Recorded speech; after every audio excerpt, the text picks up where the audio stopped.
सर्दियों की सुबह थी। सुमन अपने छोटे से कमरे में शीशे के सामने खड़ी होकर सजने संवरने में व्यस्त थी। उसकी माँ ललिता घर के कामकाज निपटाने में जुटी हुई थी। अरे सुमन, तेरे 5 मिनट के चक्कर में आधा घंटा हो गया है। मैंने बर्तन भी धो दिए हैं और झाड़ू भी लगा दी, लेकिन तेरा ये सजना संवरना अभी खत्म नहीं हुआ।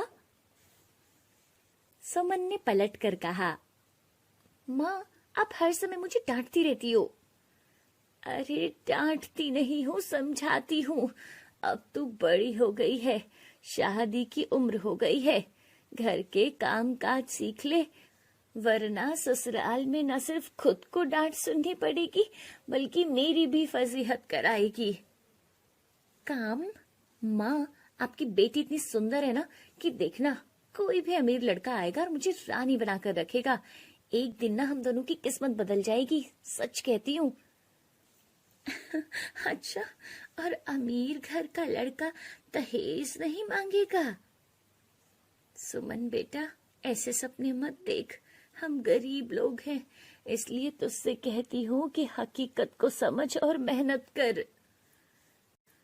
सुमन गुस्से में रसोई में चली जाती है। माँ और बेटी के बीच ऐसी छोटी छोटी नोकझोंक रोज होती थी। कुछ दिनों के बाद सुमन की शादी के लिए लड़के वालों का घर आना तय हुआ। ललिता ने सुमन को जल्दी से तैयार होने के लिए कहा। माँ, वो लोग अमीर तो है ना? सुमन ने उत्साहित होकर पूछा। हाँ हाँ, उनकी कार से आ रहे हैं, ललिता ने जवाब दिया। वाह, फिर तो ना माँ वो मुझे मेरी खूबसूरती देखकर ना बिना दहेज के ले जाएंगे, सुमन ने खुश होते हुए कहा। थोड़ी देर में एक चमचमाती कार ललिता के घर के बाहर आकर रुकी। लड़के वाले घर के अंदर आए, लेकिन सुमन का छोटा सा घर देखकर उन्होंने नाक और बोहे सिकोड़ना शुरू कर दिया। कुछ बातचीत के बाद उन्होंने 5 लाख रुपए दहेज की मांग कर दी। ये सुनकर सुमन हैरान रह गई, लेकिन ललिता ने मुस्कुराते हुए कहा, भाई साहब, हमारे पास इतना पैसा नहीं है कि हम दहेज दे सकें। आप अपने बेटे को वापस ले जाइए। लड़के वाले नाराज होकर चले गए और सुमन का आत्मविश्वास चूर चूर हो गया।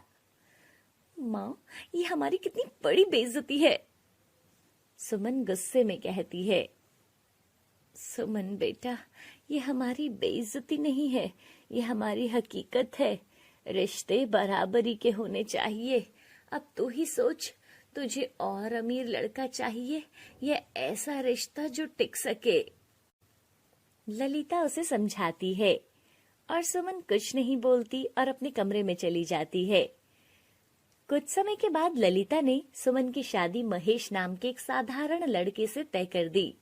महेश पढ़ा लिखा था और गन्ने का रस व मूंगफली बेचकर अपनी आजीविका चलाता था।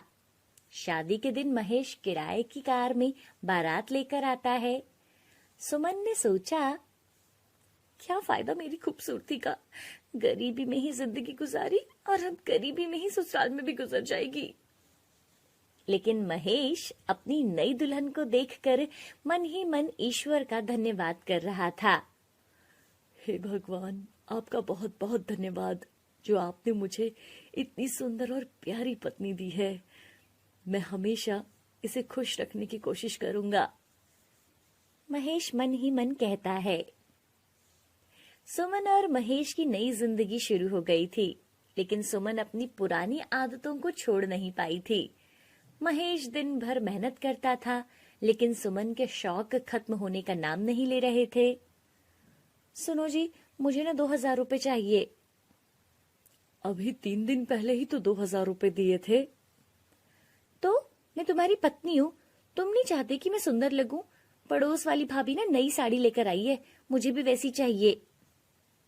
महेश ने उसे शांत करने के लिए पैसे दे दिए, लेकिन सुमन के इन शौकों ने घर की हालत और खराब कर दी थी।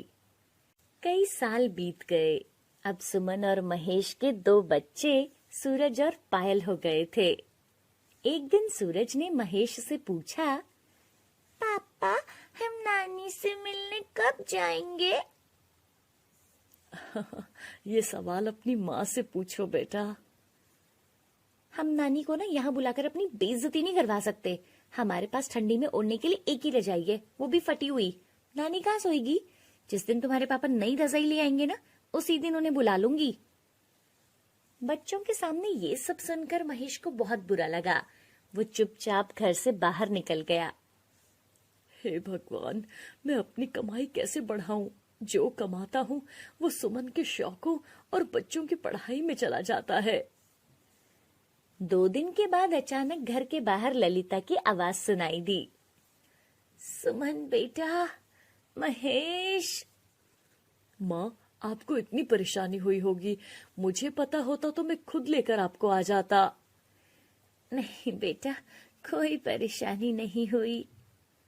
माँ, आप अचानक? सब ठीक तो है ना? अरे पहले मुझे अंदर तो बुला। ललिता ने देखा कि घर अस्त व्यस्त था, लेकिन सुमन का मेकअप का सामान सलीके से रखा हुआ था। उसने सब समझ लिया था। रात में जब सब सोने की तैयारी कर रहे थे, सुमन ने महेश से कहा, सुनो, माँ कहाँ सोएगी? इस फटी रजाई में? वो मेरी जगह सो जाएंगी, मैं चादर ओढ़ लूंगा। ललिता ये सब सुन रही थी। अगली सुबह जब महेश मूंगफली बेचने चला गया, तो ललिता ने सुमन से बात की। कैसी चल रही है तेरी गृहस्थी? माँ, क्या बताऊं, मैंने तो बड़े बड़े सपने देखे थे, लेकिन सब टूट गए। बेटी, सपने देखना बुरी बात नहीं है, लेकिन उन्हें पूरा करने के लिए मेहनत करनी पड़ती है। तू हर वक्त महेश को दोष देती है, लेकिन खुद कुछ नहीं करती। तू भी उसका साथ दे। मैं क्या कर सकती हूँ माँ? मूंगफली बेचूं? मूंगफली नहीं, लेकिन सर्दियों में गज्जक और चिक्की तो बना सकती है ना।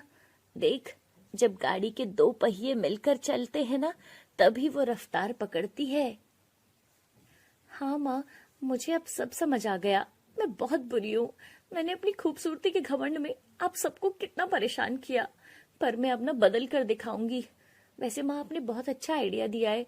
मैं अब चिक्की बनाऊंगी और गज्जक बनाऊंगी, और पैसे कमाकर ना अपने पति का साथ दूंगी। उस दिन पहली बार सुमन को अपनी गलती का एहसास हुआ। उसने अपनी माँ से माफी मांगी और अपनी सोच बदलने का वादा किया। अगले दिन ललिता ने सुमन को गज्जक और चिक्की बनाना सिखाया। सुनो, ये लो, सारी गज्जक और चिक्की मैंने और माँ ने बनाई है। देखो तो कितनी बढ़िया बनी है। कल से ना आप मूंगफली के साथ साथ इन्हें भी बेचना। देखना, बाजार में अच्छा स्वाद मिलेगा ना, तो ग्राहक मांग मांग कर खाएंगे। महेश ने उन्हें अपनी मूंगफली के साथ बेचना शुरू किया। ग्राहकों को उनका स्वाद पसंद आया और धीरे धीरे उनकी कमाई बढ़ने लगी। कुछ दिन के बाद महेश ने घर के लिए नई रजाइयां खरीदी। ये रजाई माँ के लिए, और ये तुम्हारे लिए, और ये बच्चों के लिए। सुमन की आंखों में आंसू थे। माँ, ये सब ना आपकी वजह से हुआ है। आपने मेरी जिंदगी बदल दी माँ। बेटा, बदलाव तूने खुद किया है। अब तुम दोनों मिलकर अपनी जिंदगी को आगे बढ़ाते रहो। मेरा आशीर्वाद हमेशा तुम्हारे साथ है। रिश्ते तभी मजबूत होते हैं जब दोनों साथ मिलकर जिम्मेदारी उठाएं। सपने तभी पूरे होते हैं जब मेहनत और समझदारी से काम किया जाए। सुमन ने अपने घमंड को त्याग कर मेहनत और साझेदारी का महत्व समझा और अपने जीवन को बेहतर बना लिया। राधिका सुबह खाना बना रही थी, तभी वहाँ आलोक आता है।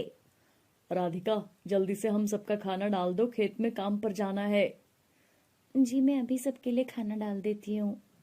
राधिका की सास आशा और ससुर किशोर भी वहाँ आते हैं और सब खाना खाते हैं। अरे अभी तो ऐसा करना, आज दोपहर का खाना ना खेत में ही ले आना। खेत में से घर आने में और फिर वापस जाने में बहुत समय लग जाता है। जी माँ जी, आप चिंता मत करो, मैं आज दोपहर का खाना ना खेत में ही ले आऊंगी। उसके बाद सब खेत में चले जाते हैं और इधर राधिका दोपहर के खाने की तैयारी में लग जाती है। राधिका और आलोक की हाल ही में शादी हुई थी। आलोक की गांव में बहुत जमीन थी जिस पे वो खेती करता था। आलोक के माता पिता भी आलोक के साथ उसकी मदद किया करते थे। हे भगवान, घर के अंदर कितनी ठंडी है। सोचा था आज थोड़ी देर धूप सेकूंगी, लेकिन मेरा तो काम ही नहीं खत्म होगा। चलो जल्दी जल्दी से खाना बना लेती हूँ, फिर टाइम से मुझे खेत में भी जाना है। राधिका ठंड में घर के कामकाज को निपटाने में लग जाती है और इसी तरह से दोपहर हो जाती है। अरे दोपहर हो गई, मुझे तो बहुत भूख लग रही है। माँ, आप हाथ धोकर बैठो, राधिका आती ही होगी। हाँ हाँ, चलो चलो हाथ धो लेते हैं। आलोक और उसके माता पिता हाथ धोकर वहीं खेत में धूप में बैठकर खाने का इंतजार कर रहे थे। हाँ, कितनी अच्छी धूप लग रही है ना जी। ठंड के मौसम में धूप में बैठकर तो खाना खाने का मजा ही अलग है। तभी राधिका गर्मा गर्म खाना पैक करके खेत में पहुंचती है। वहां सब धूप में चटाई बिछाकर बैठे हुए थे। अरे राधिका, कितनी देर लगा दी तुमने? माँ जी को कब से भूख लगी थी। माफ करना माँ जी, वो थोड़ा समय लग गया था। कल से मैं जल्दी आ जाया करूंगी। अरे कोई बात नहीं बहू, अब जल्दी से सबके लिए खाना परोस दे। राधिका सबके लिए खाना परोस देती है। अरे वाह बहू, तुमने तो मक्के की रोटी के साथ दाल बनाई है, साथ में लस्सी लाई हो ना? नहीं माँ जी, लस्सी तो नहीं लाई मैं अभी लेकर आती हूँ, चलिए। राधिका घर से लस्सी लाने चली जाती है। अरे साथ में हरी मिर्च भी नहीं लाई क्या? कुछ देर में राधिका घर से लस्सी लेकर आती है। ये लो माँ जी लस्सी। अरे बेटा, आलोक को हरी मिर्च भी चाहिए थी। जी माँ जी, मैं लेकर आती हूँ। राधिका फिर घर जाती है और हरी मिर्च लेकर आती है। जल्दी जल्दी जाती हूँ, नहीं तो आलोक जी ना तब तक खाना भी खा लेंगे। राधिका भागते हुए खेत में पहुंचती है। ये लीजिए हरी मिर्च। फिर सब खाना खाते हैं। मजा आ गया धूप में बैठकर खाना खाने में। ले बहू, अब तो सारे बर्तन ले जा और हाँ, गर्मा गर्म चाय बना कर ले आना। जी माँ जी, मैं अभी बना कर लाती हूँ। राधिका सारे बर्तन लेकर घर आती है और फिर उन्हें साफ करने में लग जाती है। साथ ही साथ वो चाय भी बना रही थी। राधिका जल्दी से चाय बनाकर खेत में ले जाती है। लो जी, गर्मा गर्म चाय भी आ गई। राधिका सबको चाय देती है, पर जैसे ही आलोक चाय पीता है। अरे राधिका, ये क्या? चाय तो बिल्कुल ठंडी हो गई है। अरे ठंडी चाय पीने का क्या मजा बहू, तू जल्दी से इसे गर्म करके ले आ। और हाँ, चाय को ना केटल में डालकर लाना, उसमें गर्म रहेगी। जी माँ जी, मैं अभी लेकर आती हूँ। राधिका बेचारी फिर से घर जाती है और चाय को दोबारा गर्म करके केटल में डालती है और दोबारा खेत में चाय देने जा रही थी। हे भगवान, ठंड से मेरे हाथ पैर सुन्न हो गए। आज तो खेत से घर, घर से खेत, पता नहीं कितने चक्कर लग गए। भगवान, जल्दी जल्दी जाती हूँ, कहीं चाय फिर से ठंडी ना हो जाए। उसके बाद राधिका सबको गर्म गर्म चाय देती है। गर्मा गर्म चाय पीकर किशोर बहुत खुश होता है। अरे वाह राधिका बहू, आज तो इस कड़कती धूप में गर्मा गर्म खाना खाने और चाय का तो मजा ही आ गया। बिल्कुल सही कह रहे हो जी। राधिका जैसी बहू घर में हो तो उसके ससुराल वालों को किसी चीज की कोई टेंशन लेने की जरूरत नहीं। अपनी तारीफ सुनकर राधिका खुश हो जाती है, जिसके बाद राधिका चाय के सारे बर्तन लेकर वापस घर आती है और फिर से बर्तन धोने शुरू करती है। इसी तरह से अब रोज रोज राधिका के ससुराल वाले खेत में ही खाना खाने का नियम बना लेते हैं और इससे सबसे ज्यादा तकलीफ राधिका को ही हो रही थी। एक दिन राधिका रसोई में खाना बनाते वक्त अपने आप से ही बड़बड़ा रही थी। हे भगवान, कैसे लोग हैं ये, मुझे पूरा दिन घर से खेत, खेत से घर ही भगाते रहते हैं। नाक पे दम कर दिया है। मन तो करता है साफ साफ मना कर दूं कि ये सब मेरे से नहीं होगा। खुद को ऐसा करना पड़ेगा ना तो एक दिन में ही हाथ खड़े कर देंगे। खुद तो आराम से खेत में जाकर बैठ जाते हैं, यहाँ मेरी रेल बनाकर रखी है। अरे रोज रोज खेत में खाना जरूरी है क्या? इंसान घर क्यों बनाता है? ताकि वो घर में चैन से सो पाए, चैन से खाना खा पाए। लेकिन यहाँ घर बनाने के बावजूद भी इनको खेत में ही खाना खाने का मजा आता है। अरे ठंड क्या सिर्फ मेरे ससुराल वालों के लिए ही है? मुझे भी तो ठंड लगती है ना। लेकिन मेरी परेशानी समझने वाला कोई नहीं है यहाँ पर। तभी वहां पर आशा आ जाती है। अरे बहू, क्या बड़बड़ा रही हो? जल्दी से हमारे लिए नाश्ता डाल दो। जी माँ जी, डाल रही हूँ। रोज की तरह फिर से ससुराल वाले नाश्ता करके खेत में काम करने के लिए चले जाते हैं। तो वहीं राधिका भी जल्दी जल्दी दोपहर का खाना बनाती है और फिर से खाना पैक करके अपने ससुराल वालों के लिए खाना लेकर खेत में जाती है और सबके लिए खाना परोसती है। अरे बहू, वो मूली और गाजर का अचार नहीं लाई क्या? अरे वो भी लेकर आ जाओ जल्दी से। राधिका अचार लेने जा रही थी, तभी आशा, अरे बहू, साथ में एक खीरा भी काट कर ले आना, फ्रिज में पड़े पड़े सड़ रहे हैं। अरे खाने के साथ नहीं दोगी तो कब खाएंगे? जी माँ जी, मैं वो भी लेकर आती हूँ। बेचारी राधिका अचार और खीरा लेने के लिए फिर से घर जाती है और एक कटोरी में अचार और खीरा काटकर वो लेकर दोबारा से खेत में आती है। अरे राधिका, साथ में आम का अचार भी ले आती। अरे तो अब ले आएगी ना। जा बहू, आलोक के लिए ना आम का अचार ला दे। ठीक है माँ जी, मैं अभी लेकर आती हूँ। राधिका ना चाहते हुए भी अपना मन मारकर वापस घर जाती है और अपने पति के लिए आम का अचार लेकर वापस खेत जाती है और अपने पति को अचार देती है। वो सब लोग खाना खाते हैं। आहा, मजा आ गया आज तो। हाँ, जब से राधिका बहू आई है तब से तो आशा का काम और भी ज्यादा हल्का हो गया है और हमें खेत में ही अच्छा अच्छा खाना मिल जाता है। राधिका मन ही मन बहुत दुखी थी। हाँ हाँ, लेकिन फिर भी किसी को मेरी कोई परवाह नहीं है। हर कोई सिर्फ और सिर्फ अपने बारे में सोचता है। लेकिन आज तो ना मैं इनसे इसके बारे में बात करके ही रहूंगी।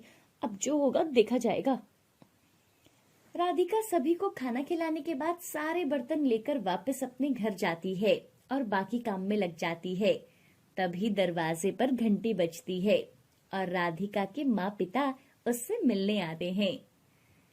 कैसी है मेरी बच्ची? माँ, कैसी हो आप? मैं तो ठीक हूँ। मुझे ना आपकी बहुत याद आती है। राधिका अपने पिता से भी मिलती है। कैसे हो पिताजी आप? सब ठीक है बेटा, तुम बताओ, ससुराल में सब कैसे हैं और कहाँ हैं? कोई दिखाई नहीं दे रहा। पिताजी, सब लोग ना खेत में गए हैं। आप सब लोग यहीं बैठो, मैं उनको बुलाकर लाती हूँ।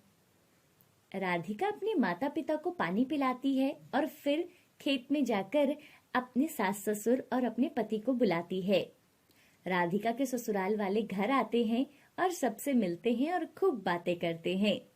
उसके बाद सब खाना खाते हैं और अपने अपने कमरे में सोने चले जाते हैं। राधिका भी अपने कमरे में जाती है। उसके पैरों में बहुत दर्द हो रहा था। राधिका आलोक से कहती है, आप एक बात बताओ जी, आपको सामने वाले की परेशानी नजर नहीं आती क्या?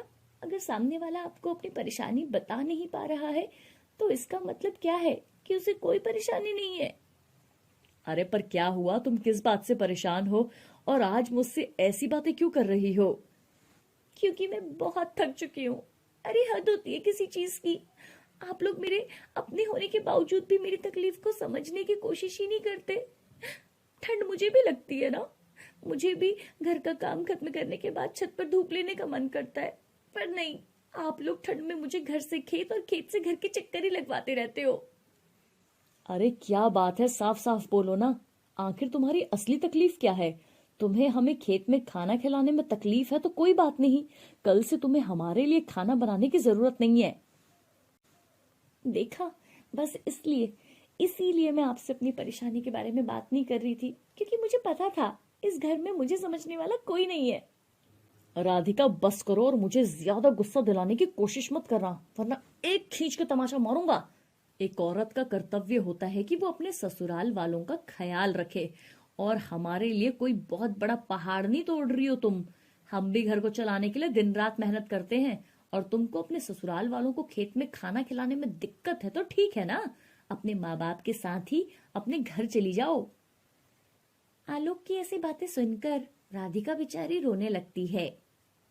अगली सुबह, माँ मैं कुछ दिनों के लिए आपके साथ चलूं, मुझे ना यहाँ आपकी बहुत याद आती है।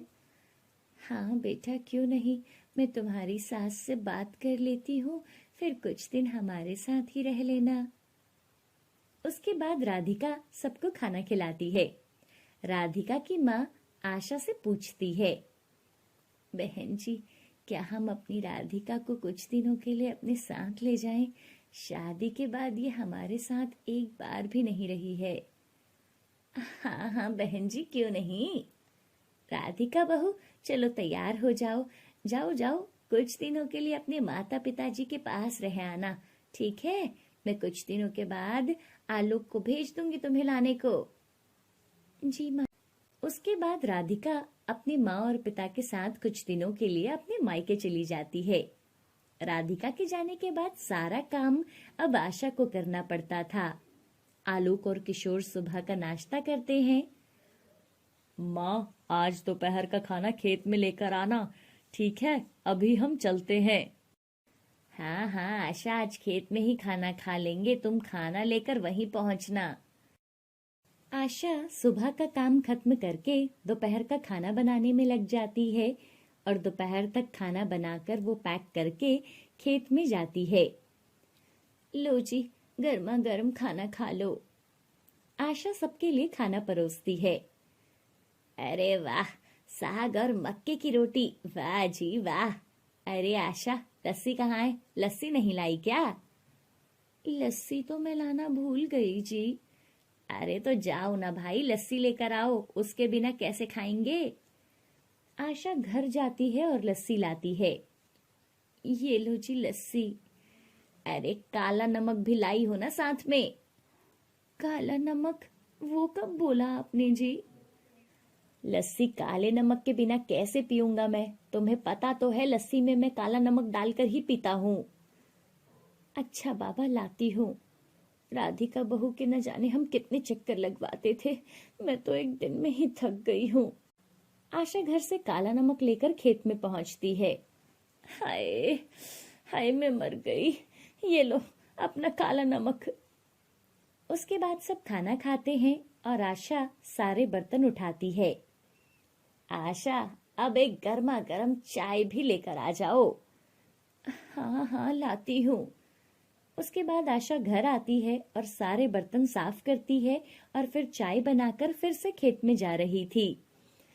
बहू पता नहीं कब आएगी, मैं हर रोज खेत और घर के चक्कर नहीं लगा सकती। हाँ कल बोल दूंगी कि खाना घर पर ही आकर खाओ। आशा खेत में जाती है और उन सबको चाय देती है। दूसरी तरफ राधिका अपनी माँ को ससुराल के काम के बारे में बता रही थी।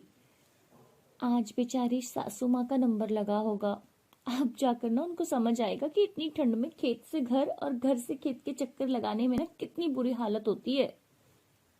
अगली सुबह, ये रहा नाश्ता, और हाँ दोपहर का खाना घर आकर ही खाना, मैं इतना सब कुछ लेकर खेत में नहीं आ सकती। अरे क्यों भाई, राधिका बहू भी तो आती थी, तब तो तुम बहुत कहती थी कि धूप में बैठकर खाना बहुत अच्छा लगता है। हाँ लेकिन अभी मैं ही बोल रही हूँ कि खेत में खाना लेकर मैं नहीं आऊंगी, क्योंकि वहां आपको 100 चीजें चाहिए होती हैं। मैं इतने चक्कर खेत के नहीं लगा सकती हूँ, इससे अच्छा यही है कि आप घर पर बैठकर ही खाना खाओ। आपको पता है कल खेत के इतने चक्कर लगा लगा कर मेरे पैरों में कितना दर्द हो रहा है। अपनी माँ की बातें सुनकर आलोक को भी समझ में आ गया था कि राधिका सही कह रही थी, हमें उसके बारे में भी सोचना चाहिए था। कुछ दिनों के बाद आलोक राधिका को जाकर अपने घर वापस ले आता है। सुबह सब नाश्ता कर रहे थे। बहू तुम आज खाना लेकर खेत में मत आना, हम खाना खाने घर ही आएंगे, ठीक है? जी माँ जी, आपको जैसा सही लगे। अब राधिका बहुत खुश थी, क्योंकि अब राधिका का ससुराल खेत में खाना ना खाकर घर में साथ मिलकर खाना खाया करते थे।